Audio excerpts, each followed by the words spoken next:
usambazaji wa kampuni ya Lumba Agrochemical and Company Limited ulio na maskani yetu Itwangi, halmashauri ya Shinyanga, mkoa wa Shinyanga.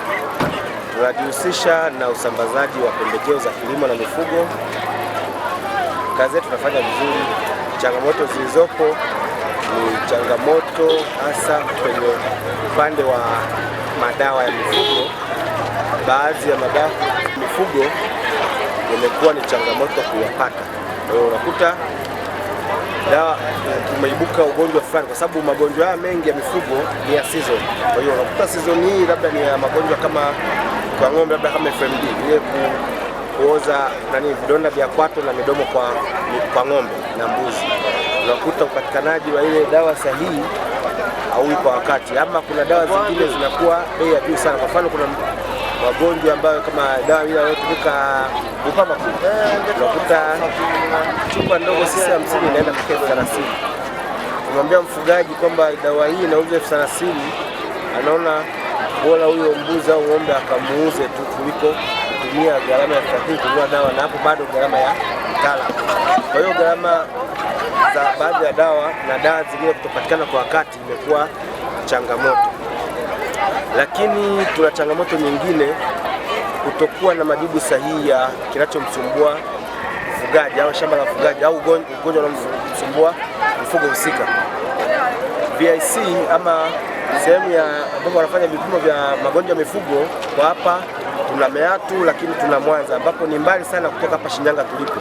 Kwa hiyo mfugaji kumwambia garamie kuchukua sample kupeleka VIC Mwanza ili apate majibu, ile chain yote mpaka kupata majibu ya vipimo, lakini vipimo vyenyewe bado ni gharama. Kupeleka VIC pale mfugaji anatakiwa alipie ile gharama za kufanyia vipimo. Kwa hiyo gharama zinakuwa juu. Mfugaji wa kawaida mwenye ng'ombe chini ya 10 kimwambia tuchukue sample tukapime ili tujue mifugo yako inasumbua nini, inakuwa ni ngumu sana yeye kuchangia, na ni gharama kubwa sana. Mpaka wale wenye mashamba makubwa wenye ng'ombe anaona akitoa shilingi 100,000 kwenda labda kuchukua sample, kupima, kupata majibu na ile anunue dawa atibie, inakuwa rahisi kwa. Lakini kwa mfugaji ambaye mifugo michache kidogo na changamoto. Kwa hiyo serikali tusaidie pia kuangalia hili kwamba hizi huduma za ugani, ndio huduma za ugani tayari maafisa mifugo wako kila kata na vijiji, lakini hizi huduma za veterinary center kwa maana ya hawa maabara ya mifugo zisogezwe ngazi ya wilaya, itasaidia sana wafugaji kufuga kwa tija. Hii industry inalipa sana, inalipa mno, lakini ukiangalia kama mfugo kama mfugo, it doesn't make sense.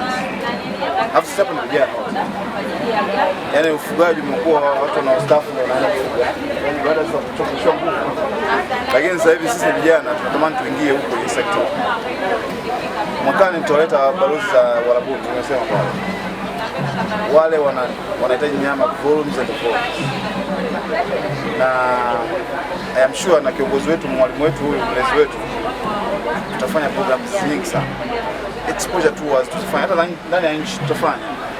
Jana kulikuwa na mkurugenzi wa Hanan alikuja hapa, anatamani kufanya kitu kama hicho kule. Kwa hiyo sasa bana, mimi na timu yangu hii hapa, sio kama kwa mimi niwaombe na kwa siku moja tupate program, tukae tuongee mambo mengi sana kirefu, kwa sababu mimi naamini kabisa kama wewe maisha yako hayabadiliki personal, huwezi kuenjoy kazi. Yani that one I believe. Yani uana usemeje hii kazi unaipenda kama haikulipi personal. Hata nyumbani mke wako kirudi anaangalia kama mbuzi, ambaye naye amerudi. Lakini kama wewe mwenyewe unafaidika, joy will be everywhere. Makasibu kazini na kwa hayapo, usifua safari ukasiriki kwa sababu you good. So mimi naomba sana tujifunze kwenye expo, tuwaulize wadau. Mimi nafanya kazi na serikali, that's a very big gap. Connect na watu, yani lengo kuu ya maonyesho ni exposure. Yani badala wewe kwenda kutoka UTT Dar es Salaam, UTT amizi wale pale, unafungua akaunti yako ya uwekezaji, unaanza kujiwekezea kidogo kidogo, ili baadaye tukizeeka tutakuwa wazee. That one is guaranteed. Either labda nani, lakini tutakuwa wazee kwa uhai. Usio unatoa laana kwa watu wazee. Wewe unatoa baraka, si ndio? Kwa hiyo mimi naomba sana ndugu zangu, let's get connected to people. let's learn a lot of stuff. Tuwaulize wadau, there's so much more opportunities. Mwakani tunapanga kwa hiyo trip ya kwenda China na nini, tutaona namna ambavyo tutafanya.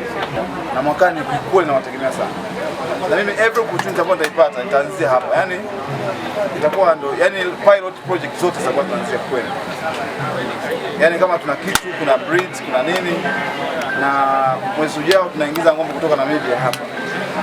Na nitawaita mje muwaone, muwaelewe. Kwa hiyo mnapoenda kufanya activations huko kwa wafugaji na something to tell. Jana tulikuwa tunaongea na mkuu wa mkoa na chief alikuwepo, amesema mikopo inavyoenda mbeleni huko ya halmashauri inakuwa inatolewa kwa mfumo wa wananunuliwa mbegu ya mfuko, wasipewe fedha. Kwa hiyo wanakuja wanalipa kwetu, sisi tunawapa nini? Kuna nyinyi ndio mwa guides. So we have so much more to do from the government perspective and from the private sector. Kwa mimi upande wa private sector kidogo naweza kuwashawishi watu wengi ambao ni watu wangu nafanya nao kazi za siku za kila siku. Kwa mimi niwashukuru sana. Nico, thank you so much. Nashukuru sana. Na mimi Nico nimemjua muda mfupi sana. Lakini tumekuwa tunajua miaka 20 iliyopita. Yeah, lakini vision ambayo uko nayo chief, hakuna kitu cha kutulia.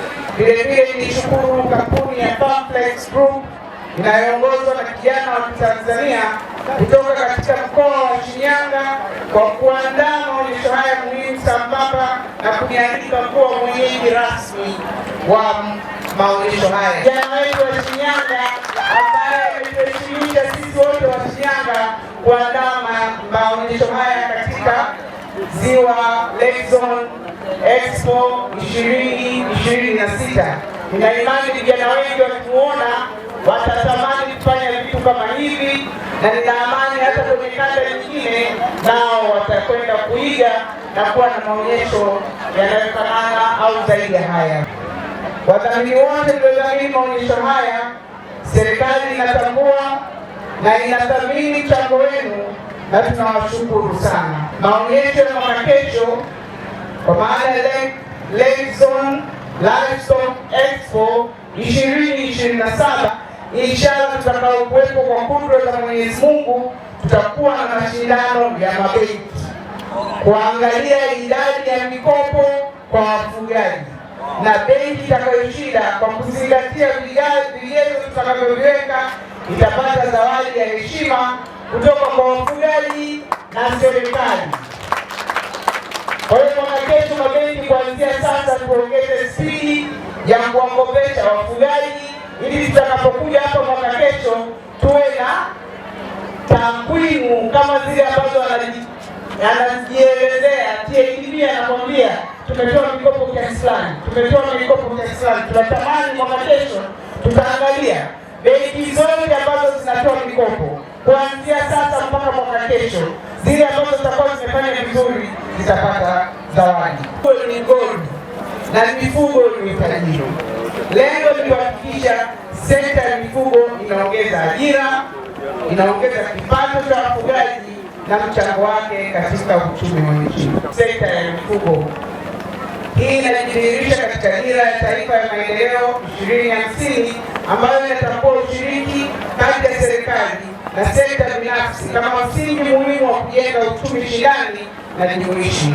Ina imani kubwa sana huu ni mwanzo, na ni mwanzo mzuri, na mwaka kesho inshallah kama mwenyewe alivyosema maonyesho haya yatakuwa yakienda yakikua. Sitegemei kwamba maonyesho haya yatakuwa kama dwarf. Mwaka kesho tukija yatakuwa na mwaka mwingine yataendelea kukua zaidi na zaidi. Maendeleo ya sekta ya mifugo hayawezi kufikiwa kwa nguvu za serikali peke yake, bali yanahitaji ushirikiano madhubuti kati ya serikali, sekta binafsi, hususan vijana, taasisi za fedha na watu. Hivyo nichukue fursa hii kuishukuru kampuni hii kwa maono ambayo sisi kama wizara tunaona kabisa yanaendana na sera, mipango na mikakati ya serikali, hususan mipango ya mabadiliko ya sekta ya mifugo ya mwaka 2022-2023 mpaka 2026-2027, ambao lengo lake kubwa ni kuimarisha sekta ya mifugo ili kuongeza tija.